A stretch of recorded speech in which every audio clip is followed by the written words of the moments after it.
طبعا الأدب من المجالات اللي محتاجة فرز قوي جدا، ومحتاجة إن احنا نعمل بحث قوي طول الوقت عشان نجد أديب وحد بيكتب بشكل كويس. الإفراز الأدبي العام للأمة أو لأي نوع من أنواع الشعوب بيبقى النسبة مثلا ممكن كل 25 بني آدم ممكن يبقى فيه بني آدم أو بنت واحدة بس.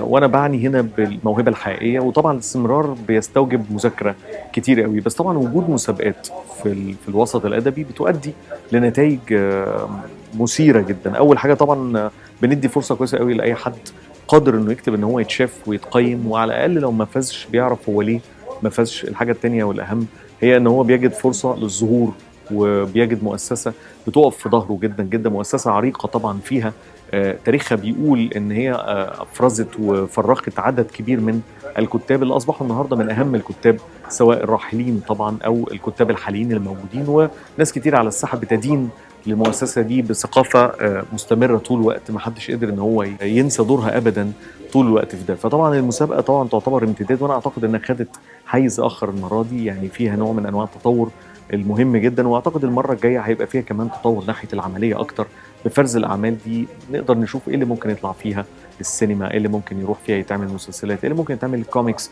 في بصراحه خطه جيده جدا بتفكر فيها المؤسسه انها تطلع حاجه شكلها فعلا يليق بالجيل الحالي، للفهم الحالي، لانه طبعا لم يعد الروايات فقط هي اللي بتهم القراء، ولكن امتداد الروايات من افلام وسينما ومنصات هو ده دلوقتي اللي الناس كلها شغاله عليه. وانا حاسس انه قريب جدا جدا، ويسعدني جدا ان انا اشارك فيه، سواء على مرحله الفرز او مرحله المساعده او الكونكشنز او النصايح اللي ممكن تبقى موجوده من خلال خبرتي البسيطه اللي فاتت في فتره فاتت، ان انا اقدر النهارده اساعد حد يقدر يعني بدل ما نبدا نخترع العجله من الاول، يلا نزق زقه.